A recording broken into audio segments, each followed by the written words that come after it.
instead of taking off our tinfoil hats, we've decided, why not? Let's double down. This time, it's a shadowy office under the DOJ that enters the spotlight. They're basically immune to FOIA requests, Jill, so I'm sure they have absolutely nothing to hide. A renowned pollster finds evidence that mental illness is linked to Democratic voting. Wait a minute. The party that supports sex changes for children sounds super sane to me, Jill.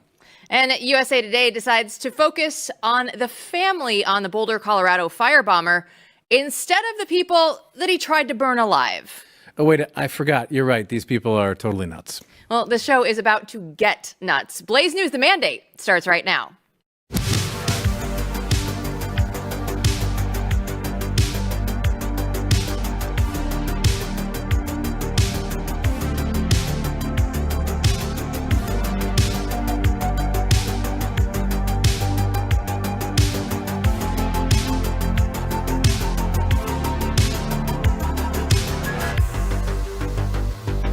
Good evening, Patriots. I'm Jill Savage, joined as always by Blaze News editor-in-chief Matthew Peterson, who's never nuts.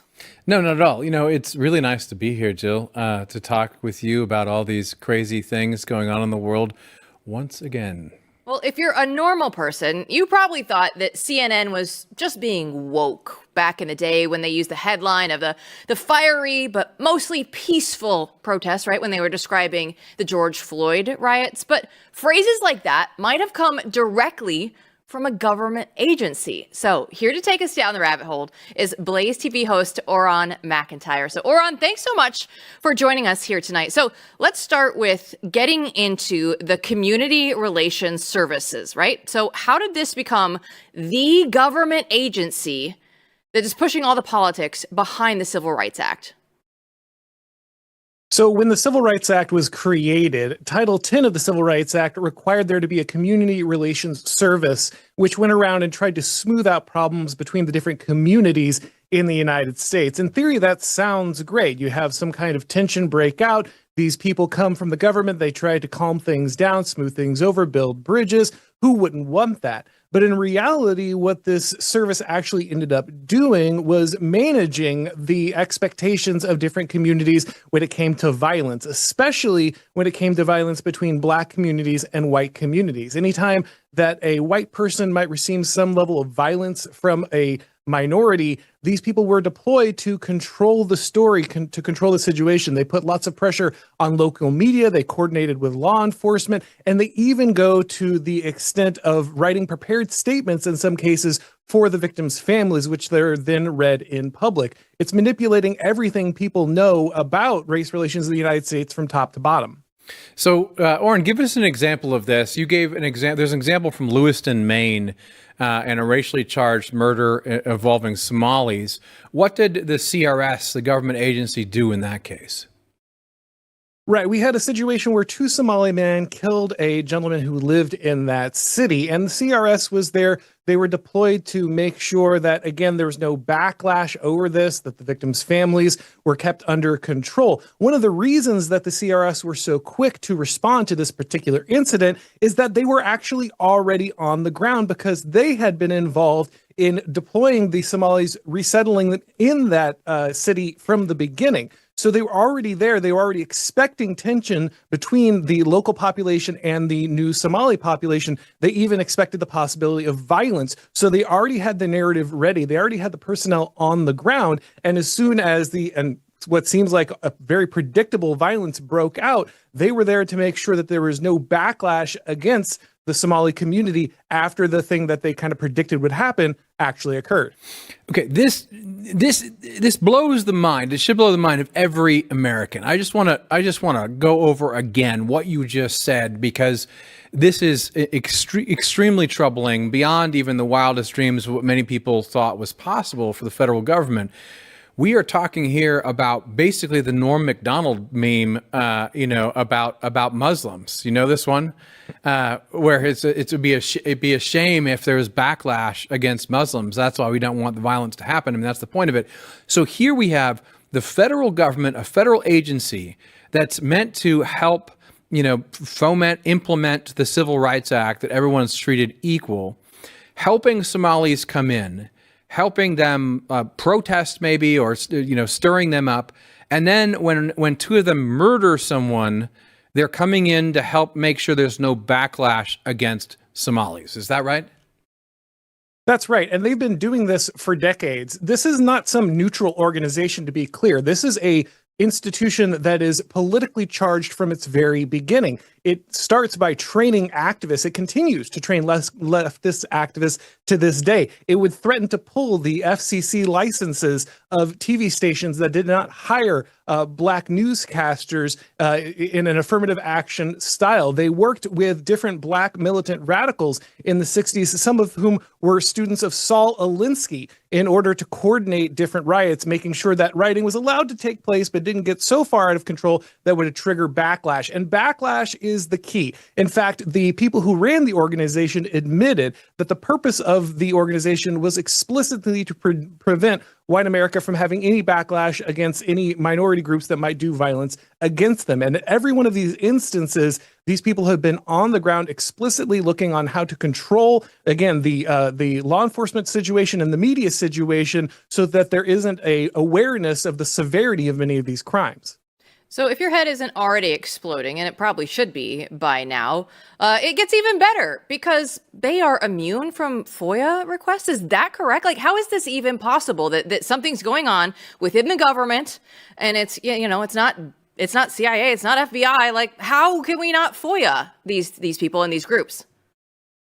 Yeah, that's the amazing part, and that's how they have flown under the radar for so long. Under Title 10 of the Civil Rights Act, they receive a level of immunity that allows them to basically refuse most FOIA requests. You can only really get receipts for travel and that type of thing. They basically have an FBI level of confidentiality. They are able to have special privileges where they can avoid testimony in front of Congress and in courts. And really, it's amazing that a organization whose job is to be about community relations in theory, in fact, has to be insanely secretive. Even the notes that they take are destroyed and not entered into the public record. It's amazing to know what might have been lost just in this process, what secrets we'll never know, because ultimately they weren't allowed to record them and no one was allowed to request them. Okay, so this agency comes in and manipulates the narrative after riots and racially motivated attacks. It also possibly helps foment some of those things, or at least sets the conditions for them. What is their real goal? What do you think the real purpose of this organization, this part of the federal government is?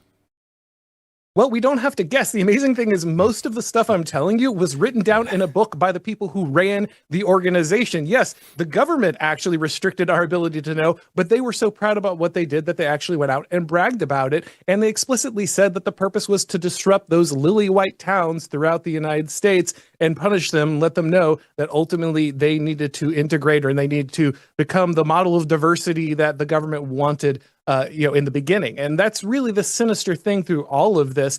There was a explicit effort to force a certain level of integration. Now, a lot of people support this, right, ultimately, but the fact that the government was engineering it and clandestinely in a way that no one could actually look into, it was not transparent in the slightest. The fact that they have involved themselves in the narrative manipulation of grieving parents after their child have died, making sure that they deliver specific speeches, downplaying any racial motivations and always talking about the virtue of the victim rather than why the action took place. This is a constant effort for people to not understand what is going on in their country. And that is something that absolutely should not be allowed in the United States of America. Yeah, I mean, another way of looking at it is possibly to think, run the thought experiment. Is there a single example, I bet not, of them trying to integrate white or lighter skinned people in with darker skinned people anywhere in the U.S.? Right. And they're looking to dismantle specific types of neighborhoods or to cover up specific types of crimes. They're not rushing in to get rid of the racial narrative when a white person kills a black person. In fact, we are amplifying that racial narrative. But when the roles are reversed, obviously the important thing to do is to get in there, diffuse the situation, remove any speculation about racial motivations, and pretend like there is no problem happening. Once again, not something that the government of the United States should be doing. You want to improve racial relationships? That makes perfect sense. You want to manipulate the media? You want to manipulate grieving families? You want to hide all this under a blanket of secrecy that no one can pierce? That's terrible.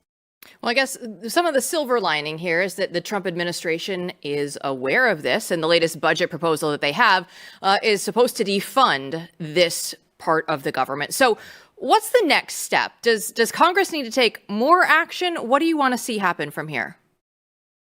Yeah, obviously, it's great news that this was already on the Trump administration's radar, and it's been confirmed to me that, like you said, the budget is working to completely defund the Community Relations Service. But the one thing that we know is that anything that has been defunded can be refunded. That's why you want legislation, executive orders. These things are great, but they're not there in perpetuity. The next time someone comes in, they can just pick up the ball exactly where they left off. And so if we actually want to get rid of this, the only thing that can be done is either to amend or remove the Civil Rights Act. And the fact that the Civil Rights Act in Title 10 creates a organization like this should probably set off some alarm bells, as that isn't the only thing the civil rights does to kind of pervert the way in which our Constitution was supposed to work. A guy named Christopher Caldwell wrote a great book called The Age of Entitlement that outlined how the Civil Rights Act had basically become the second Constitution of the United States, superseding the one that we have now and granting special privileges to certain parts of the population. Ultimately, I think we need to take a long, hard look at whether or not the Civil Rights Act should even continue to exist at this point. If conservatives truly believe, as I do, that the United States is no longer a racist country and that we don't need to worry about this kind of thing, why are we enabling this Soviet top-down manipulation of the population, creating these thought crime bureaus? It's like we have a KGB just to make sure that you think the right way and hear the right things about interracial crime in the United States. And I just don't think there's any reason for that to exist in a country where we pretend we're free. Yeah, this is a very important topic. And I think for everyone in the audience to realize almost all of the DEI stuff, all the LGBTQ stuff, all the gender issues, all of this is now embedded in the entirety of American society legally because of the Civil Rights Act, right? So the HR regime, human resources, all the laws where everyone has to worry about what used to be called political correctness, right, is called wokeism now. All of this is a legal regime that originates with the Civil Rights Act. And I would echo your comments. Christopher Caldwell, who's a great guy, a very thoughtful guy, outside of anyone's political boxes, really he wrote that book, and everyone should read it. It's really, really important. So let's delve into this a little bit more. Recently, Christopher Rufo, who I know is a guy that both of us respect immensely, he sort of said, look, it's a non-starter, political non-starter to talk about questioning the Civil Rights Act. But what we need to do is just get back to what Americans were sold. And to be fair, I think you agree with me on this. Correct me if I'm wrong. Americans were sold in the 60s the idea that, look, the Civil Rights Act is just to make sure no one pays attention, right? No one discriminates. That's what's in all the fine print. No one discriminates against anyone based on race. And then they added in all these other factors that you can't discriminate on. So the stated purpose, obviously, when you read the text of this, is that everyone is treated equally. But of course, as you've pointed out, and many others point out, and Caldwell points out, that's not what happened. In fact, it made sure that we paid attention to these things and we treated people unequally. So Rufo, though, his point makes sense, right? His point is, well, it's kind of like a third rail. It's something that no one will really be able to understand if you turn against it. You know what the left will say? You're all a bunch of racists and misogynists and whatever, homophobes. But you made an argument on Twitter, and you make one consistently, that we have to go back and rethink it. So let me put the long-winded question this way. It's on its face, right? It appears that the Civil Rights Act really is about just treating people equally. That's what Americans wanted. They wanted this sort of colorblind society. So why not keep it and just strip away all the crap that's been added to it? I think the main problem with that outlook, and ultimately, let me say, again, to praise the Trump administration on what they've been doing so far, Harmit Dillon over there is just doing an amazing job running the Civil Rights Office. She's actually trying to operate the Civil Rights Office as it's supposed to operate, Yes. which is a great thing to see. And as long as we have someone like her in that position, then maybe it seems like it's all going to work out. But I think conservatives know that ultimately government programs always grow well beyond their intention. And that's exactly what happened with the Civil Rights Act. It was sold, as you pointed out, as a document of equality, something that would create a colorblind society that would allow Black Americans to ascend to the same level as the rest of America had. And there was a real racial problem at that time. And obviously people were looking for a solution. But it only took a few years before that entire document was completely warped. We ended up getting things like Griggs versus Duke Power, a Supreme Court decision that decided that if there's any difference in outcomes, it's de facto evidence of racism in the United States. And people don't realize that is still the law of the land today. There was a gas station chain that ended up running background checks on its employees, and it lost a civil rights suit from the United States government because more minorities had criminal records, and so they were being excluded from the hiring process. This is how our country currently runs, and I don't think there's any way to go ahead and extricate that without getting rid of the Civil Rights Act as we currently have it. Now, ultimately, I think the United States is a place where much of this has changed. I don't imagine a moment where Jim Crow is just going to rush back in if you remove the Civil Rights Act as it exists now. And, to the political feasibility of it, of course, Chris Rufo is right. This is a giant mountain to climb. But you know what? So is the repeal of Roe versus Wade. And ultimately, it matters whether or not our government is involved in this massive bureaucratic control of all relationships in the United States, as long as they think they will have some contact with race. We simply should not have something like this in our country. And if we leave it there, yeah, we can defund it. We can try to change what it does. But the next time another president's in, as soon as the Democrats win again, they're just going to reverse all that. So either we make the push and make the real changes in the long term, or we have to just assume we're going to win every single election, because otherwise all of this work will get undone. And all of the people said amen. That is a mic drop to end everything here. And as Reagan would say, the closest thing to eternal life is a government program. Auron MacIntyre, great stuff. Thanks so much. Thanks. We'll be heading out to Washington, D.C. Chris Bedford is up next.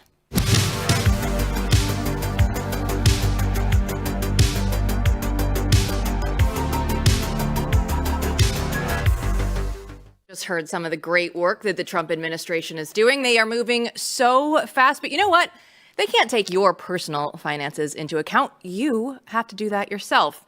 Thousands of Americans are buying gold right now from Birch Gold because in the past 12 months, the value of gold has increased by 30%.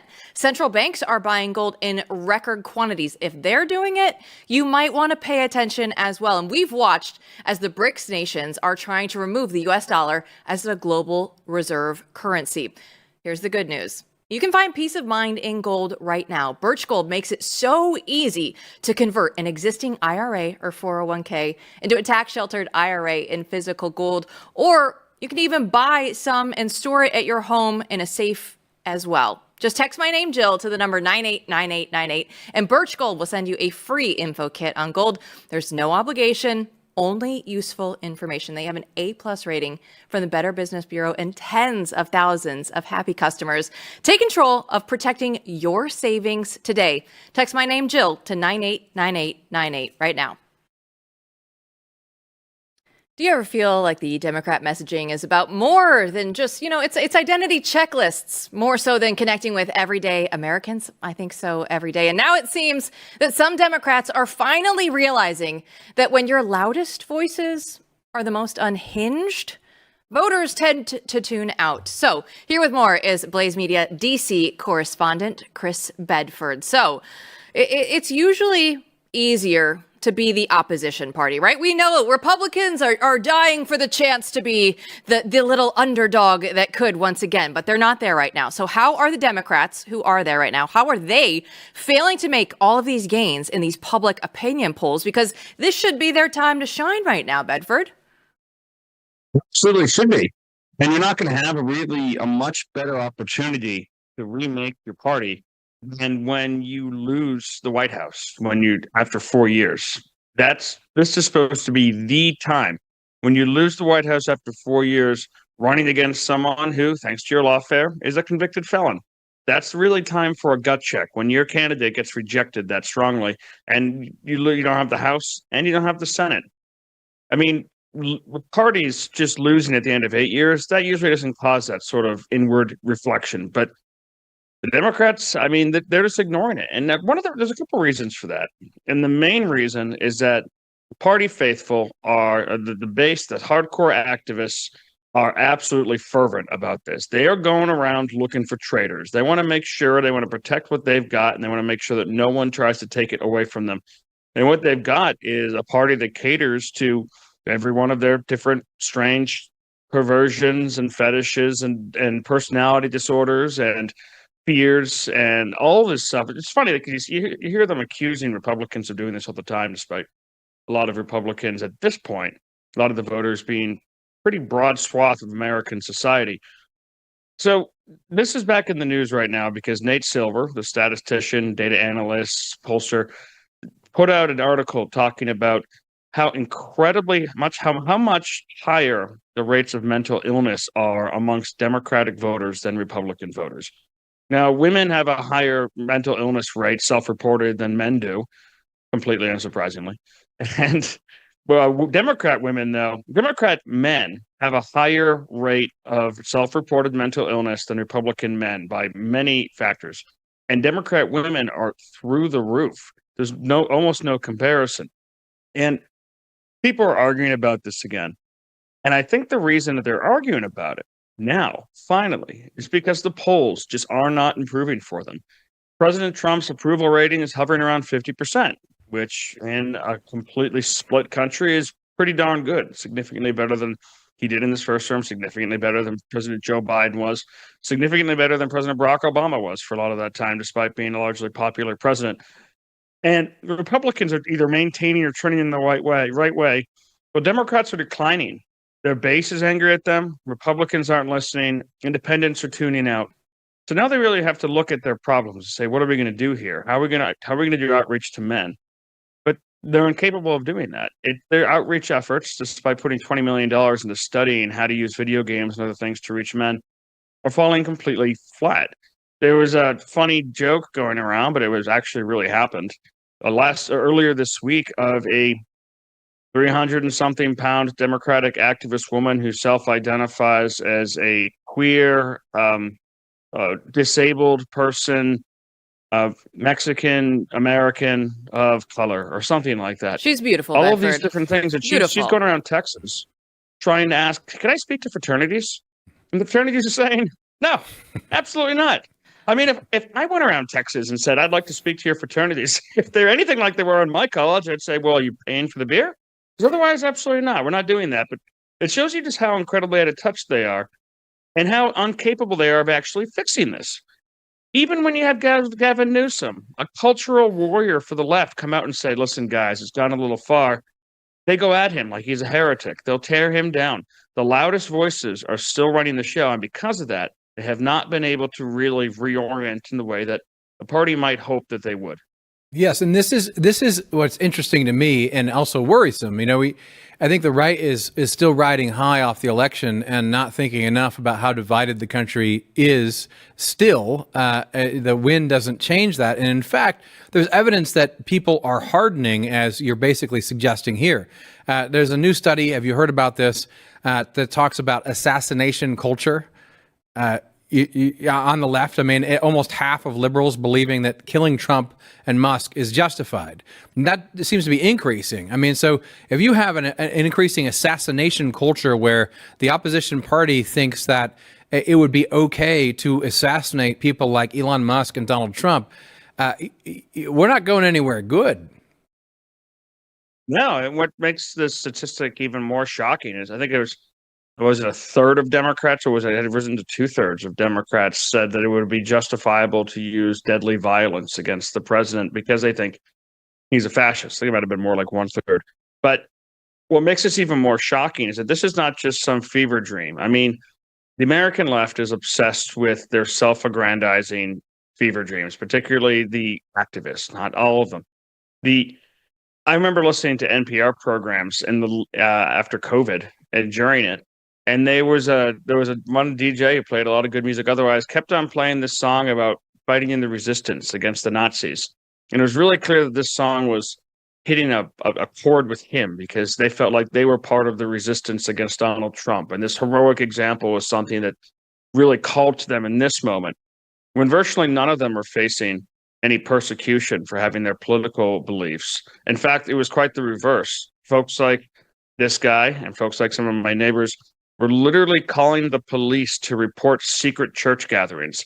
We're calling the police to report on children who are playing outside. We're calling the police and threatening people who were not wearing masks inside of their homes. And at the same time, we're being promoted in society for it. So actually that self-delusionment was the reverse of what was actually going on. Their most active and violent youthful supporters were putting on black masks and dressing in all black and attacking people in the streets. And it wasn't just the Nazis that they found at that Unite the Right rally. It was largely elderly people and young girls and mothers, and they were attacking minivans with families that were leaving Trump rallies. They really absolutely believed this whole thing. And the violence has been not condemned. It's been, except in the most fake terms. Like I think President Joe Biden would say, we condemn all violence. But then we saw that this fantasy came to fruition. We saw President Trump shot. We saw blood coming from his head. We saw an innocent man gunned down while he tried to protect his family. We saw bullets shooting into a crowd and fear. And they still say, that was a good idea, take another shot, let's do that again. The introspection of actually, I mean, there's one thing to have imagery of violence without any real experience or understanding of what the reality of violence is. It's a whole other thing to see it on camera, to see a nation reeling from it, know about these funerals, to know about these families and say, yes, I do like that. And I want to do that. And that's a whole nother level of detachment and being demented. So let's put this whole conversation that we've had together so far. When we get to the big, beautiful bill, we get Chuck Schumer going out there. And again, this is the time for them to make up some ground on the Democratic side. Let's listen to what he has to say about the big, beautiful bill. And we all know one thing. Donald Trump is just lying about the bill. Lying about the bill. Well, here's the "We Are All Going to Die" act. Pretty subtle, right, Bedford? I mean, we're all going to die. There, brought to you by Chuck Schumer. My gosh, I hadn't seen that clip yet. That's Perfect. so amazing. I want to get that framed, the "We're All Going to Die" map, and frame it in the office and put it up on my wall. That is fantastic.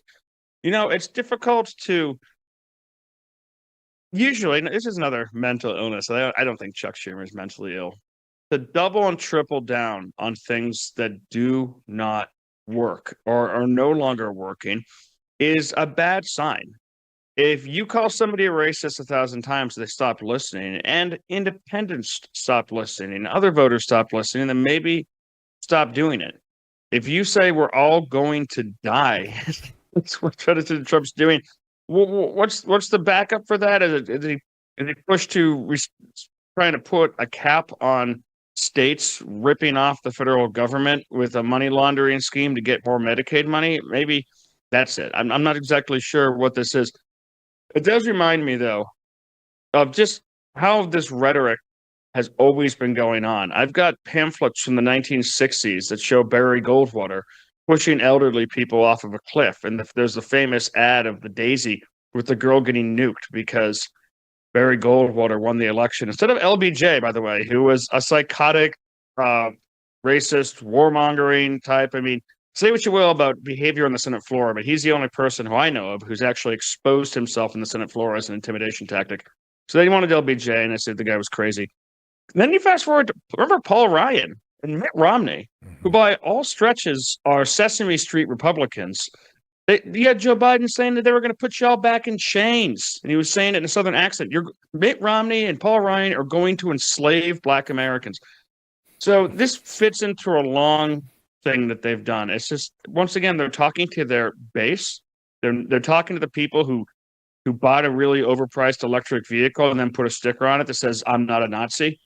Those are the folks they're talking to, and I don't think it reaches much beyond that. People will die, Chris. People will die. Is it people going to die? I think the one thing we can say about this is that it was a sort of memento mori. I mean, it's very true. Like, we're all going to die.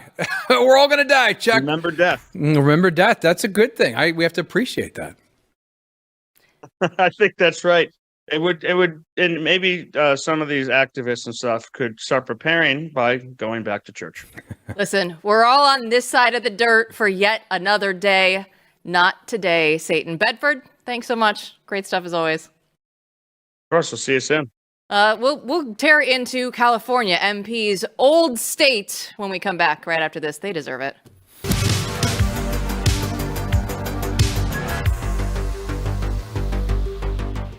Oh, well, mark your calendars. Everybody remembered 5 years ago. What was going on? Oh, the George Floyd riots out there in Minneapolis. And BlazeTV just dropped something that you need to see. For the first time ever, we now have 3 Minneapolis cops that are speaking out. They're still on the force. They're still in uniform. But they've decided now that they are breaking their silence about what really happened back 5 years ago. They were in the 3rd precinct. You remember, it was all abandoned, burned, all the mostly peaceful protests that were taking place. Well, now they're speaking anonymously on camera to tell the truth about what happened with Derek Chauvin, Governor Walz, and all the chaos that was going on in that city. They say that Chauvin was set up. They say that Walz failed them, and the city that they actually swore to protect has now turned its back on them. You can see the first 10 minutes for free right now on YouTube. Just search BlazeTV Minneapolis. But if you want to see the full unfiltered investigation, you have to be a BlazeTV subscriber. So go over to blazetv.com/BNT to get $20 off your subscription. By signing up, you're supporting unrelenting journalism, and you're going to see what the rest of the legacy media won't show you. It's blazetv.com/BNT. Californians love the cliche, so goes California, so goes the nation. But what happens when California spends 15 years and nearly $7 billion on a project that goes nowhere? That sums up the Golden State's high-speed rail project. The Department of Transportation Secretary Sean Duffy has decided to put California on notice and hold them accountable for spending billions without laying a single foot of track. So he goes through and says the U.S. Department of Transportation has found that the California high-speed rail project is in default of its federal grant awards totaling $4 billion. Here's the cold hard truth. There's no viable path forward, right? This is a huge, huge problem. So Matt, you were a California resident for many, many years. So how did the state keep this charade up for 15 years? Billions put into this. Well, the story I'm about to tell you is absolutely fits with as California goes, so goes the nation, because California is exactly like the federal government in terms of the corruption and the wasting of money in broad daylight. And that's what you need to know about the high-speed rail, quote unquote, the choo-choo train tracks in California. When this happened, when they were talking about this in 2007, I think 2008 is when this really kicked off. There was no one in the state who was, sentient with brain cells who didn't understand the problem. You really had to delude yourself not to understand the problem. And the problem is that you can't build anything in California without dealing with insane regulation. I believe at the time there was $150,000 at least you had to pay as a builder to the government before you did anything. And then people in California would, why are houses cost so much? I don't understand. It costs more than, so you can't build there, and you haven't been able to build there in decades without dealing with that kind of regulation. Furthermore, you had the ability in California, the environmental regulations, to basically thwart any development project for the most ridiculous of excuses. And everyone used this, especially if you had forces that had money in wealthier areas, to prevent growth and development at all costs. So the idea, even going back all those years, that you could build high-speed rail, given the regulations California already had on the books, in tracks that went, from Sacramento to San Diego, was absolutely absurd without fundamentally changing the law. But what everyone also knew is that this would employ a lot of people and pay off a lot of people for a long period of time. They used to call that a boondoggle. I don't know where the hell that word came from, but it's kind of funny and I like it. From the beginning, this was destined to fail. It was never going to get anywhere. And from the beginning, they slowly moved forward and you saw everything you thought would happen, like the expectations diminished. Oh, we can only build 170 miles. And, the lawsuits came up and the thing just sat there pissing away billions of dollars of taxpayer money. So this is now been going on, for almost 2 decades. It's great to have some sanity come in and say, wait a minute. We're not going to give you anything for this. You owe us money because you failed. And that is a rare bit of leadership from the Secretary of Transportation. Remember the last guy, I'm not sure what he knew about transportation. I think the answer is basically zero. The fine mayor of the town that Notre Dame is in, that's what his claim to fame. He knew nothing, as Trump has said. Sean Duffy has come in and been a boss. He's doing an amazing job.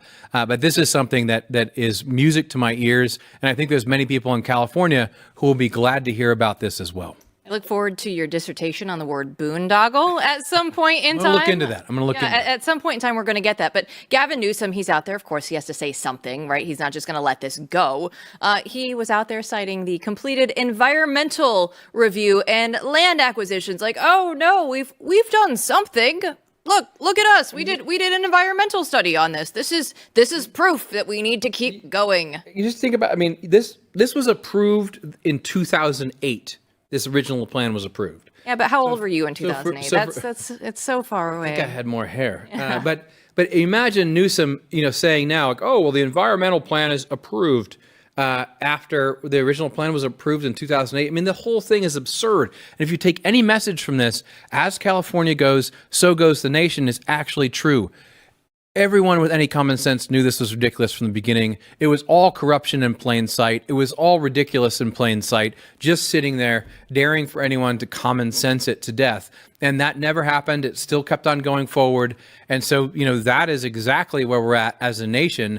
And we're going to need a lot more from Sean Duffy and others to say, to hell with this, and put a stop to it. But then I hear this story and my financial brain kicks in. And I go, man, at some point, California is going to expect the rest of the states of the country to come bail them out because of all of these stupid decisions that they've made along the way. And they're like, no, high-speed rail, it's going to work. Well, it didn't work this year. It's not going to work next year. The year after that's not looking great for us either. But at some point, stick with us. We are going to be on the hook for California and their stupid financial choices. A big part of the problem in states like California and New York is that so much money is already there, right? You have all that tech in California. You have so much money there. It's a great place to live. And what you need to do is the federal government has to ensure that everyone pays for the consequences of their actions. And I hate to say this because there's a lot of friends who disagree, but that's why the SALT deductions, which they're arguing about in Congress, are such a big deal. If the federal government gives you a write-off for the taxes, the high taxes that you pay in California, that's a problem, right? Because it's going to encourage all these people to continue their shenanigans.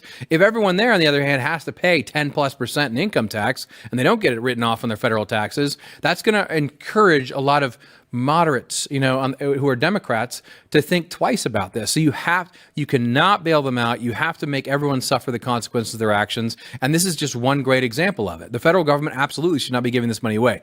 And just think about this. Since 2008, how many people have received money, right, to work on this and to consult on this, even as it goes nowhere? Oh, a hell of a lot, right? A whole corrupt class. If you had a decent state media in California or national media, they'd be saying, well, where the hell did the money go? Because we didn't get the choo-choo train, So that's the kind of thing that we need a lot more of, and that's what we're going to do a lot more of at Blaze. But Sean Duffy's making it easy because he's actually looking out for our paychecks, and I appreciate that. The good news, and I know we're not at the census yet, but we're halfway there to the next one, is that the mass migration out of California is a real thing right now, and they might be losing larger electoral numbers than I think that they're ready for. This is going to be shifting back over to red states. People are leaving blue states and going to red states. So there is some hope still for the future of America. Well, is there any hope for all of our migrants? Do we need to feel bad? USA Today is trying to make us feel bad for the daughter of the Boulder, Colorado terrorist. We'll break it all down with your replies right after this.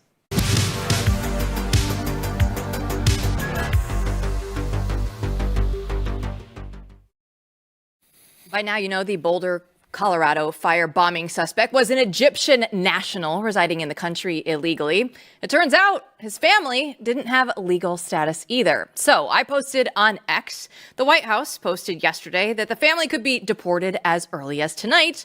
But can the daughter dream in Egypt, right? Should we feel any empathy for her? The USA Today is trying to say, oh, this daughter she had dreams of having all of her medical career here in the United States. So let's get to your replies. Megan replies, I'm sorry that her dad is a psychopath, but I'm sure that the victims had dreams too, MP. I mean, what gets me here is the daughter had dreams. They were here illegally. Everyone has dreams throughout the world of doing all kinds of things, but you can't break countries' laws. And that's before you get into the fact that her daughter or her father was a psychopath. And there's so much more to unpack from there. Christian conservative, let's get to him. He writes, we can't deport these people fast enough. I'm not going to give up on my country's sovereignty over someone's med school dream, period. And I think that's absolutely right? Do we have laws here as a country? Do we want to start following them? Yeah, well, it's also, I mean, Americans have dreams. People who are here legally have dreams. People who actually went through the process the right way to get here have dreams. And those people's dreams should be favored over people who come here illegally. Never mind people who, get in trouble and everyone notices they're here illegally because they try to firebomb a bunch of people peacefully protesting. And Glenn Beck replied to this story. He said, wow, this makes me very sad, as it reminds me of the people her father just set on fire. May you find a great medical school in Egypt where extremists kill, maim, burn with acid, and set people on fire on a regular basis. Here, we don't like that so much. While I don't believe in children paying for the sins of their father, your family was a guest here. And because of him, you should lose your opportunity to remain here. Sorry, but glad we know now, in case you have other relatives that think Islamist practices are neat. Glenn has been on fire the last couple of days. This is the Glenn of old that I grew up watching, and he is absolutely correct when he goes through and he just says, America, we need to wake up to what is happening. This is an invasion. How long are we going to allow something like this to happen? Because this isn't where it ends, guys. This is still at the very beginning stages. Yeah, and you have to understand that, Americans have a right as a people. Citizens of all countries have a right to allow in who they want and to set up laws and processes so that society doesn't fall apart. So this is just, weaponizing empathy, trying to make you feel bad for people who shouldn't have been here. They didn't go through the right process. They were here illegally. And they also, one of them committed an egregious crime. It was basically an act of terrorism, full stop. And you're supposed to sit here and feel sorry because the daughter wanted to go to medical school. Who cares? That has nothing to do with anything. The father is a criminal and they were here illegally. Go through the process. It's not fair to citizens who are here now and their dreams. Never mind, many of those citizens came here legally, right, through the process. So every country deserves a process. And I feel like this weaponization of empathy they've been trying for so long, but feel bad for this random thing that's not really causally connected to anything we're talking about, adults are talking about. I feel like most people are getting over it. And they look at this and go, that's ridiculous. We should deport all these people. We were just talking about the census. Let's bring it back into this conversation because there are many people on the left that are like, we should count everyone. Legals or not. Illegals, great, count them. That means that this man and his family who have overstayed their visas, who are not here illegally, they get to count. They get to be added to the Colorado numbers for the census. That is not the way that this is intended to be. Yeah. So first off, if you don't realize this, you need to realize it, and you need to realize it now. The U.S. Census, the office that conducts the census, has been politicizing and playing with data for a long time in ways that are really unsavory and really dangerous. But what Elon Musk and others have been pointing out lately, and a lot of people don't realize, is that what matters, the census matters because that's how you portion out congressional districts. So, a state gets more people in Congress, the higher the population. That's how the House works. So guess what happens? The lefty states are happy to import all these people because it gives them more power if they're counted as part of the population. Even though they're not supposed to be voting, right, as citizens, they are still counted in the census as part of the population, and therefore states like California will get more people in Congress. That has to stop. That's why the deportation is important. That's why cleaning up the U.S. Census Office is important. And the good news is that even with all that politicization of this process, a lot of these Democratic states are simply losing power and losing congressional seats like California has the last two censuses because people are leaving.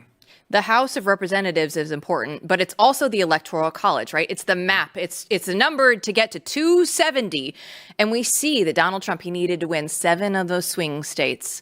And we saw how, it's still difficult every time a Republican goes out there because you don't know, who's going to play by the rules and who's not in what state.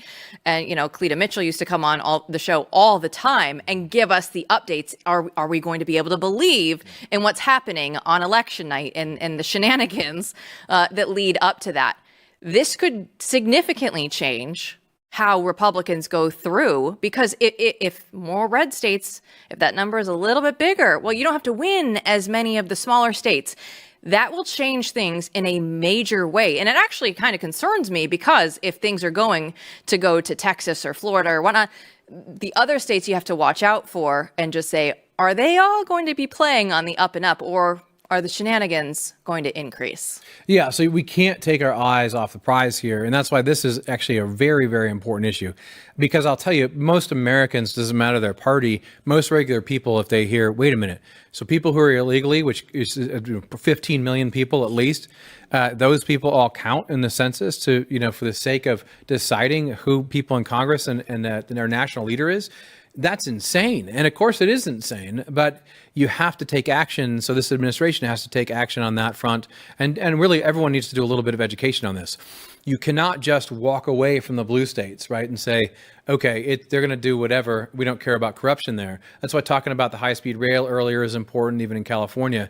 You have to keep at it because the change we need, as we keep saying on this show, in order for the mandate to be implemented, isn't about like a couple people coming in and a changing of the guard at the top and implementing different policy. No, the change we need to implement the mandate is structural. It has to do with election integrity and structural changes to that system. And it's structural changes to the FBI, structural changes to the CIA. Those are the sorts of things we have to hold the administration accountable for because those changes are necessary to implement the mandate. But as we heard from Chris Bedford, well, don't worry for right now. The Democrats have no idea how to make any gains right now. They'll figure something out. They always do. But right now, they're kind of lost in the wilderness. And I'm okay with that. Oh, yeah. So let them be. Let them be. They're not the problem right now. The problem is within our own party. It's the battle within this large 55 to 60% majority coalition over what the plan is moving forward. And that's the plan that we need to shape. Do we have actual conservatives? Is that still a thing? Is that still cool? Can we be conservative out there in Washington, D.C.? Because that is what it's going to need to take to get some of this stuff done and the big, beautiful bill and all the fights that are going on in Washington, D.C. Thanks for watching, everybody. We'll see you back here tomorrow.